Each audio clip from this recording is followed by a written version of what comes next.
우리 에베소서 6장의 마지막 부분인데요. 우리 지난주까지 하나님의 전신갑주 6가지의 그 요소들, 의미들을 나누었습니다. 그 악한 세력을 대적하기 위하라 목적으로, 그리고 대적할 뿐만 아니라 우리가 그리스도 예수 안에서 주 안에 설하라고 하는 복된 말씀을 사도가 우리에게 허락하셨고, 그 말씀의 끝에 이제 이 전신갑주의 그 마지막 말씀 후에 마지막 우리에게 당부하는 건 뭐냐면, 오늘 말씀의 제목처럼 항상 성령 안에서 기도하라라고 하는 말씀으로 이제 에베소서를 마감을 하게 되어집니다. 우리가 계속해서 기도라고 하는 주제를 나누고 있는데, 기도가 중요하다라고 하는 사실을 이제 예수 믿은 초신자는 모를 수 있습니다. 왜냐하면 믿음의 여정을 깊게 걸어보지 않았기 때문에 앞에서 기도에 대해서 이런저런 내용을 설명한다 할지라도 자신의 실제적인 걸음이 없기 때문에 기도의 중요성을 아직은 잘 모를 수가 있습니다. 그러나 특별히 사역을 하는 사역자는 말할 것도 없고, 교회 안에서 크고 작은 사역을 하는 성도라면 기도의 중요성을 이제 몸으로 체감을 합니다. 이제 특별히 이제 예전에 제가 처음 사역을 시작할 때만 해도, 그 전에도 그랬습니다만, 이제 그때는 우리 장로님도 그 시절을 다 겪어서 알겠지만, 예전에는 고등학생 정도 되면 일찍 하는 교회는 주일학교 교사를 했습니다. 예전에는. 근데 그게 굉장히 벅찼지만 시간이 흘러가서 보면 그게 얼마나 우리에게 큰 유익이었는가를 이 새삼 느끼게 되어지거든요. 그리고 이제 사역자들이 많지 않은 교회의 상황에서는 부장 집사님이나 장로님이 주일학교 중고등부를 설교하던 교회도 적지 않았습니다. 그런데 그렇게 이제 교회 안에서 사역을 하고 특별히 말씀을 가르치는 자예이치, 그다음에 교사를 할 때 공통적으로 경험하는 것이 있고 고백하는 게 있습니다. 그게 뭘까요? 힘들잖아요, 가르치는 게. 설교하기도 어렵고. 그래서 기도를 했을 때와 기도를 하지 않았을 때 말씀이 들어가는 게 달라요. 이게. 그래서 기도를 하나님 앞에 충분히 은혜를 구하고, 내가 설교할 실력도 없고 하나님 내가 어떻게 설교해야 될지도 모르겠습니다. 하나님 도와주십시오. 입술을 주장해 주십시오. 아이들의 이 마음을 만져주세요. 그래서 정말 단순하게 하나님의 은혜의 도움을 구하고 기도를 하나님 앞에 한 주간 내내 하죠. 그리고 한 주간 내내 하면서 또 하나의 기도를 합니다. 오늘 바울이 말하는 것처럼 항상 깨어서 구하되 여러 성도를 위하여 기도하라. 여러 성도를 위하여 기도하라. 그래서 교사를 하거나 이제 주일학교 사역을 할 때 한 주간 내내 하는 기도의 제목이 뭐냐면, 아이들의 이름을 불러가면서 한 주간 내내 기도합니다. 월, 화, 수, 목, 금, 토 주일 아침까지 매 말씀을 받는 그 아이들의 영혼을 하나님 앞에 내어놓고 이 아이들이 하나님을 만나기를 위해서 기도하고 눈물을 흘리며 기도하고 말씀을 딱 전하러 가면 그때는 완전 달라요. 전하는 자의 실력에 상관없어요. 성령께서 역사하세요. 그런 것들을 자기가 경험해요. 그래서 교회 안에서 크고 작은 사역을 하거나 사역자는 말할 것도 없거니와 기도를 통해서 성령께서 역사하신다고 하는 것들을 경험하면 기도라고 하는 것이 얼마나 큰 위치를 차지하고 있는가 우리가 경험하게 되어집니다. 그런데 우리가 여기서 하나 질문을 갖는 건 뭐냐면, 왜 사도는 6가지의 전신갑주의 요소를 얘기하면서 기도는 정작 전신갑주에 포함하지 않았을까요? 기도가 이렇게 중요한데 그러면 기도를 전신갑주 6가지 요소 안에 집어넣어야 되잖아요. 그런데 이상하게 집어넣지 않았습니다. 왜 그럴까요? 기도는 6개의 전신갑주를 작동하게 하는 강력한 마스터키입니다. 열쇠와 같기 때문에. 기도는 그러니까 영적인 무기 그 이상의 힘을 가지고 있어요. 그러니까 기도하지 않으면 아무리 그리스도 예수께서 십자가의 죽으심과 부활을 통해 하늘에 속한 6가지 전신갑주를 우리에게 주었다. 성경은 이미 주어졌다 그러거든요. 에베소서의 관점은 이미 우리에게 주어졌어요. 그러나 주어졌다 할지라도 기도하지 아니하면 이것이 무용지물입니다. 그래서 기도의 중요성을 전신갑주와 별도로 떼어서 놓은 거죠. 유진 피터슨 목사님은 이 부분을 해석하면서 뭐라고 했냐면 제가 그 부분을 한국식으로 번역을 하면 이렇습니다. 기도는 논두렁 밭두렁에 물을 대는 것과 같다. 한국식으로 적용을 하면. 그래서 우리가 물이 흐르지 않는 논과 밭을 여러분 상상할 수 있습니까? 농사를 아무리 잘 지어도 아무리 자기가 재주가 좋고 뭐 토양도 잘 볼 줄 알고 거름도 자기가 정말 자기 나름대로의 그 요리 레시피처럼 잘 가지고 있다 할지라도 논두렁 밭두렁에 물을 줄기가 들어가지 않는다. 서서히 말라 죽고 말죠. 열매는 여러분 기대할 수도 없고 상상할 수도 없습니다. 제가 군의장독에 처음 부임해가지고 평생을 농사를 지은 분들의 말 가운데 공통적으로 하는 말이 있었습니다. 뭐 지금같이 뭐 스마트팜이나 뭐 이렇게 기술적인 작업을 하는 게 아니라 오직 그냥 이 손바닥 발바닥에 딱 갈라질 정도로 이 온 몸으로 농사를 평생 동안 지어왔던 어른들이 했던 말 저는 기억을 하는데 사람의 재주는 여기까지다. 나머지는 하늘이 한다. 그랬습니다. 그 하늘이 하는 게 뭐냐? 기도입니다. 그러니까 물이 들어가지 않는데 뭐 방법이 없잖아요. 이 차원에서 기도는 선택 상황인가 아니면 선택을 넘어서 필수인가? 그래서 선택 상황이 아니잖아요. 필수잖아요. 절대적이잖아요. 그래서 전신갑주랑 별도로 난 거예요. 전신갑주를 작동하게 하는 강력한 하나님의 은혜의 수단이라고 하는 거죠. 그래서 우리가 에베소서를 들어가지 않았지만 에베소서에는 4개의 보이지 않는 강력한 기도의 물줄기가 에베소서 6장인데 4개의 물줄기가 1장부터 하나, 둘, 셋, 4개로 관통하고 있어요. 첫 번째 기도의 물줄기는 뭐냐면 우리가 너무 잘 익숙한 이 1장 15절 이하에 지혜와 계시의 영을 받아 하나님을 알게 해달라고 하는 첫 번째 기도의 물줄기. 두 번째 기도의 물줄기는 뭐냐면 3장 14절 이하에 지식을 넘어서는 그리스도의 사랑을 알아. 하나님의 모든 충만하심이 너희의 충만이 되게 하라. 그래서 이제 이게 벌써 여기까지만 봐도 참 얼마나 기독교의 신앙이 지식 안에 갇혀 있거나 지식을 넘어서지 못하는 것이 아니라 하나님만 충만하는 걸로 끝나면 안 되고 그 충만이 우리의 충만이 되기를 위해 사도가 기도하라고 하는 것, 믿음의 실제가 되게 해달라고 하는 거죠. 셋째는 5장 18절 이하에 술 취하지 말라 이는 방탕한 것이니 예배 안에서 공동체의 예배 안에서 성령의 충만함을 받으라.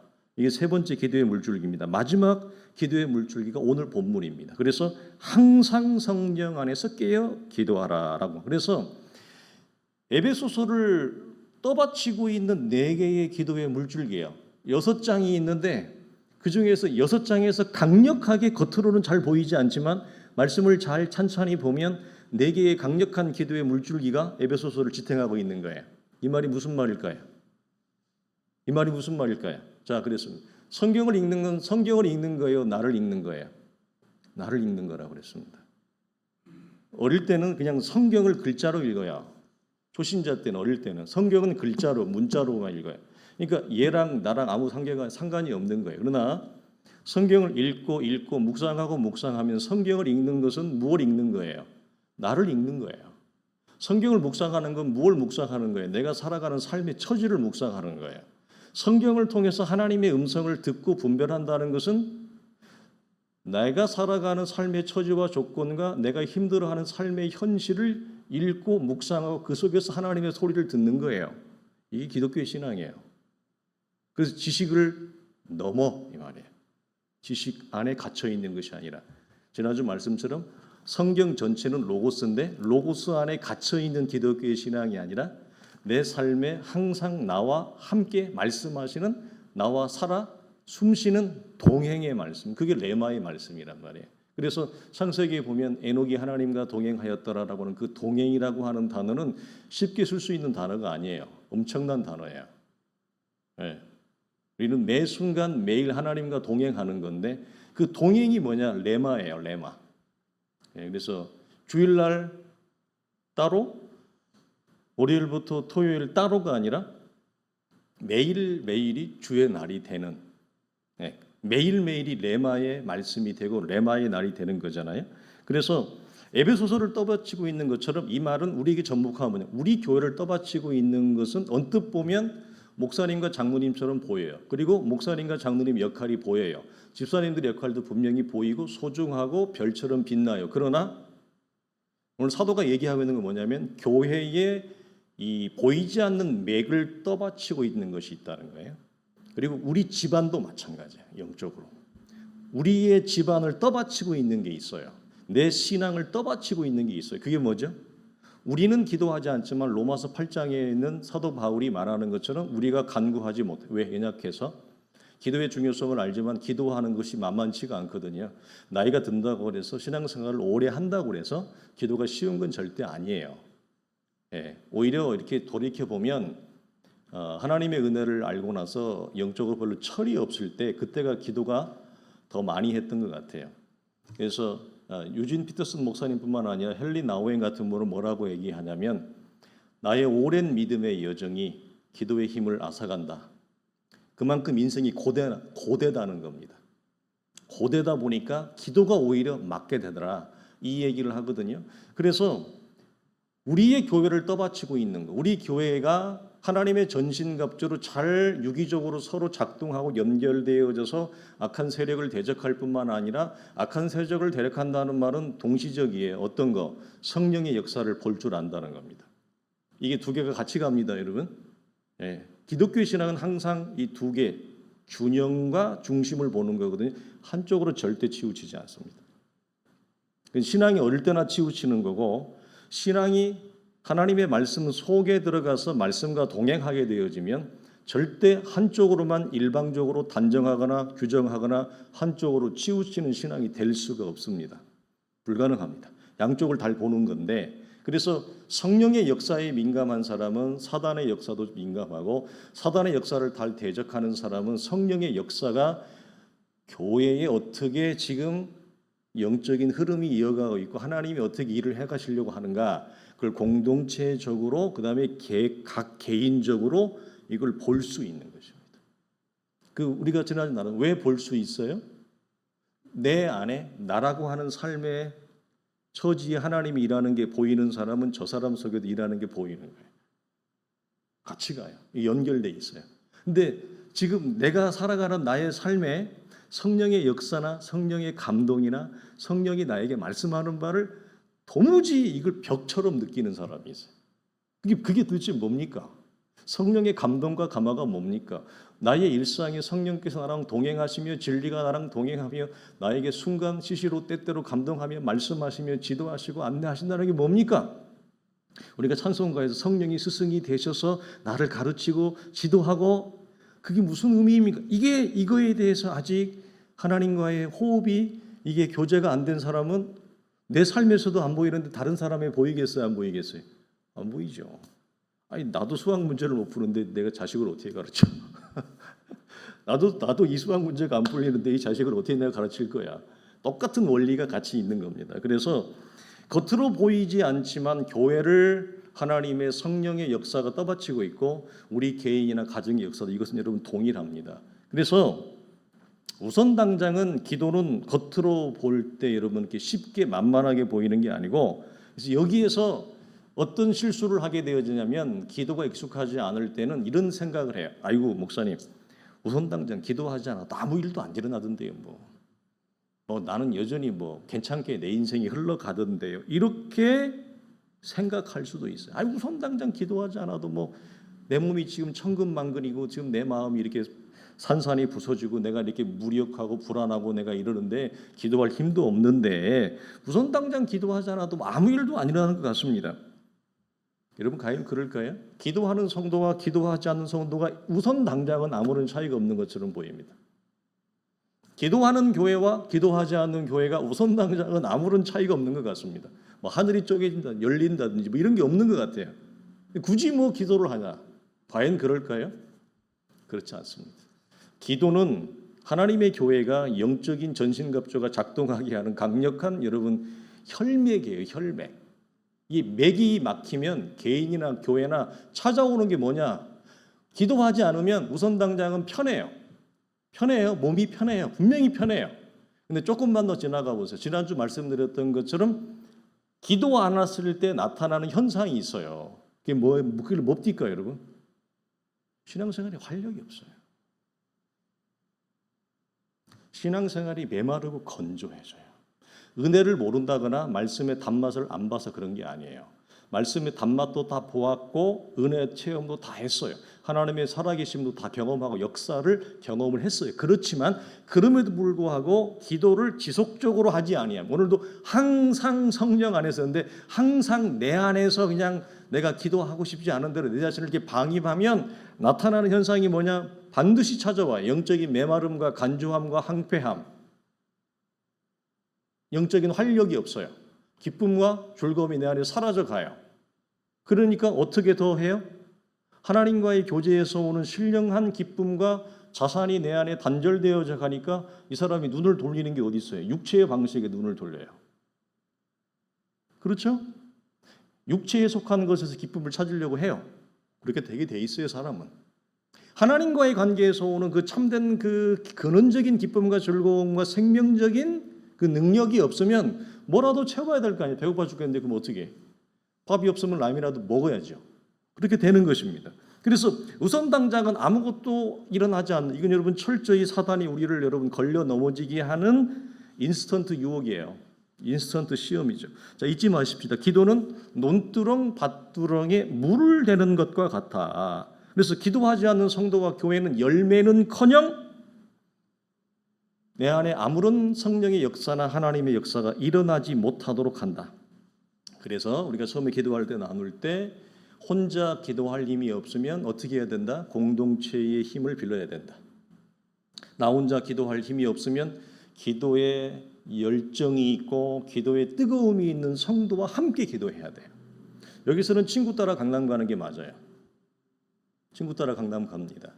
기도하지 않는데 나랑 또 저 사람도 기도 안 해. 기도하지 않는 친구랑 놀면 계속 기도 안 해요. 나가 점점 멀어지게 돼 있어요. 그러니까 그럴 때는 어떻게 해야 되느냐? 일부러라도 공동체의 몸에 와서 그 자리를 지키면서 공동체가 함께 찬양하고 기도할 때 그 찬양에 휩쓸려 가는 거예요. 기도에 휩쓸려 가는. 그거 여러분 굉장히 무시할 것이 아닙니다. 우리의 신앙이 여러분 불꽃을 일으키게 한다. 그래서 이것이 회복이 되어지면 그 다음에 어떻게 되느냐? 기도가 내 안에 습관과 내 안에 익숙해지면 묵상처럼 나 홀로 독대로 하나님 안에서 1대1로 자기만의 시간을 하나님하고 보낼 수 있어야 돼. 보낼 수 있어야 돼. 근데 지난주 제가 이렇게 말씀을 드렸습니다.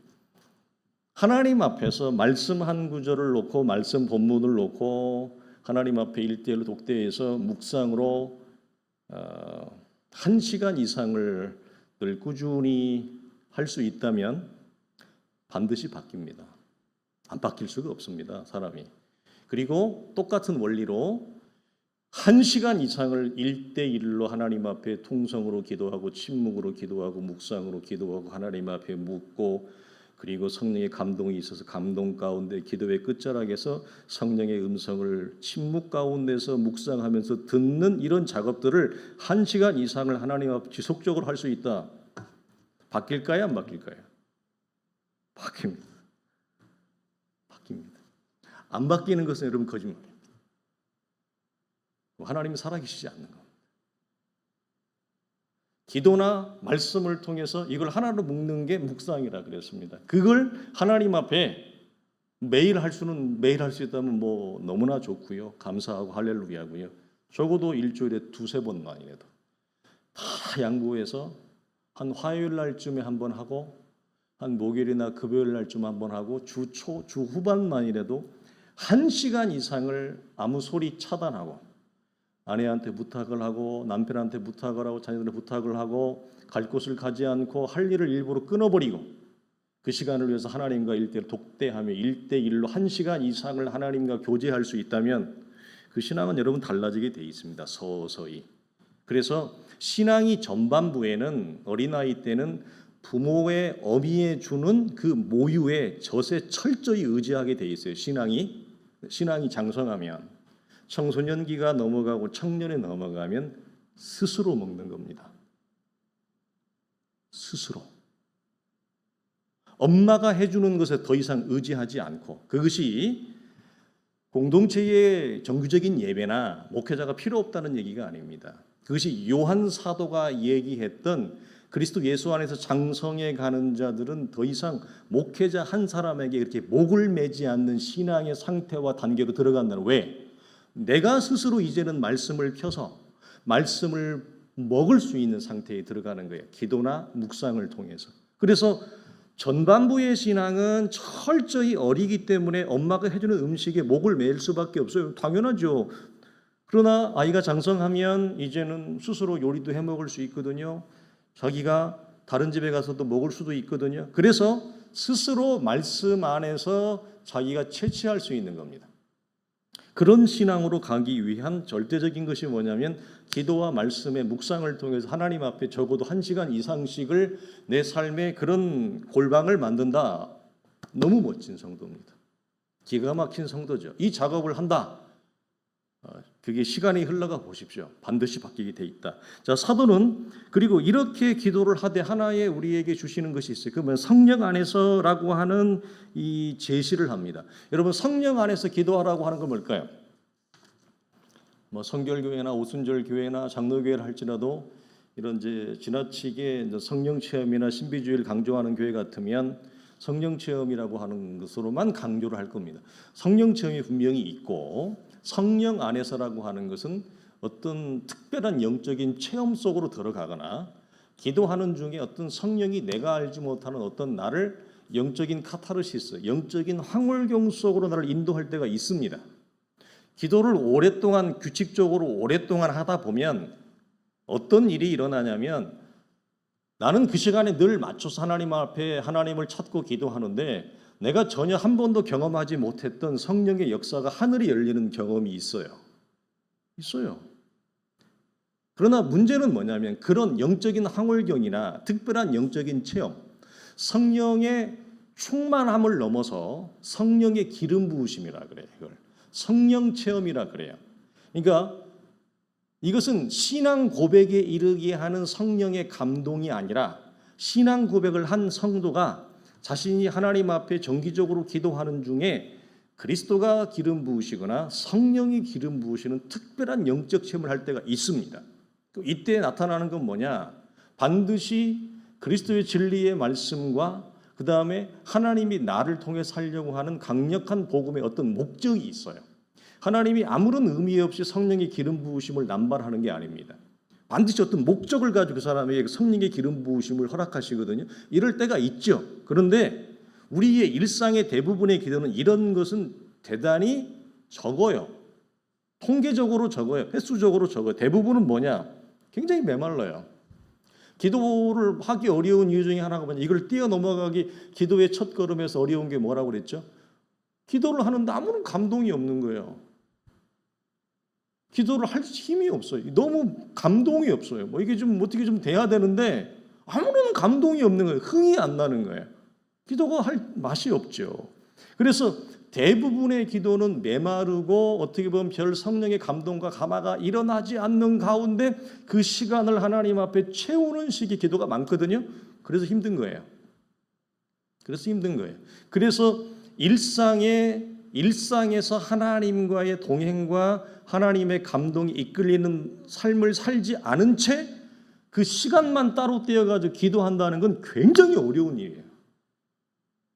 그러니까 그 시간을 기도로 연결할 수 있다는 건 그 사람은 이미 뭐냐?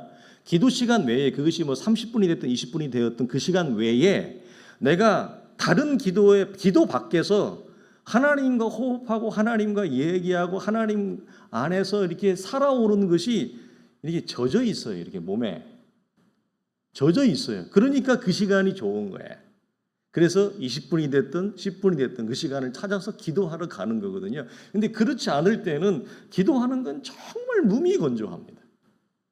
아무런 나에게 유익이 없고 그냥 자는 게 낫죠. 그래서 여기서 바울이 말하는 성령 안에서 하는 기도란 뭐냐? 내 안에 이미 하나님이 나를 당신의 거룩한 전, 하나님의 집, 하나님의 거룩한 성전으로 삼았다고 하는 것이 내 안에 성령과의 관계에서 확인이 된 기도를 말합니다.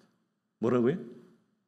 내 안에 하나님이 계시다고 하는 것, 성령이 계시다고 하는 것이 내가 주관적으로 경험적으로 성령과의 관계에서 감동과 감화 가운데서 너희는 알지 못하느냐? 너희의 몸은 하나님이 계시는 거룩한 전인 줄 알지 못하느냐?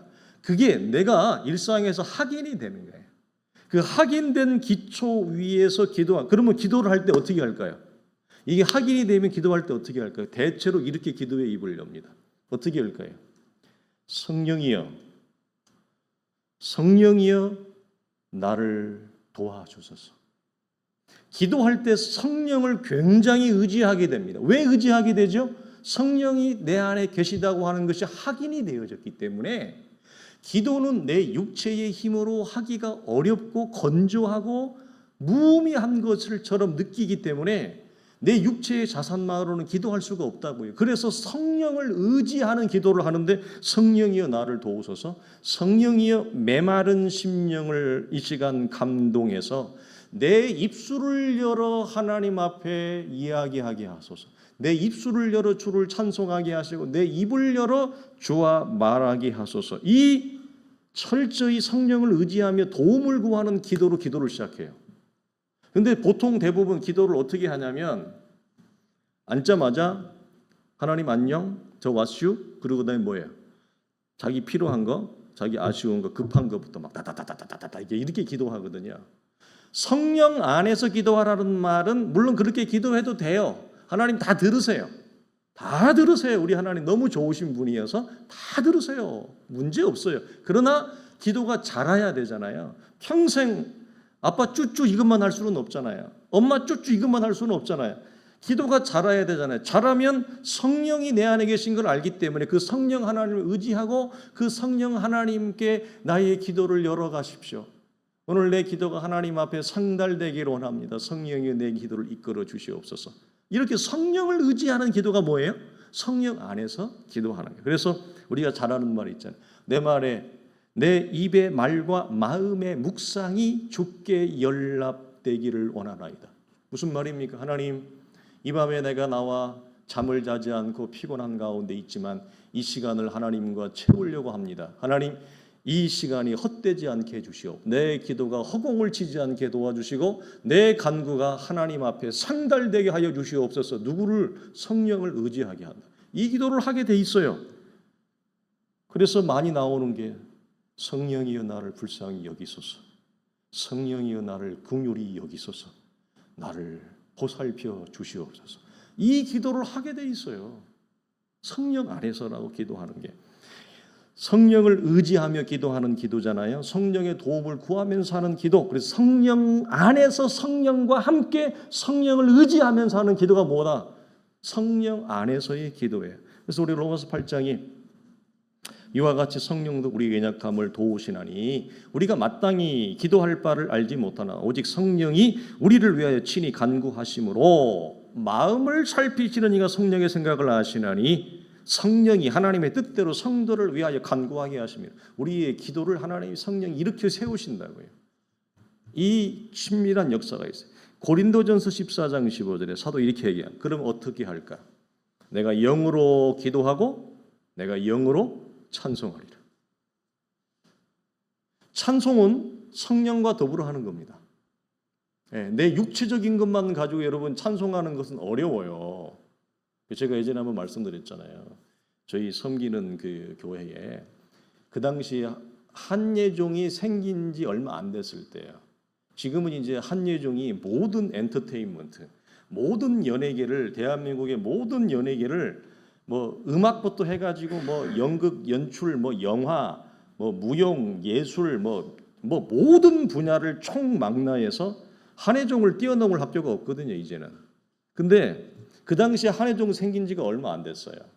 그래서 한예종에서 교수하시고 서초동 예술의 전당에서 그 뭡니까 뭐죠? 그 뮤지컬 말고 저 뭐라고 합니까?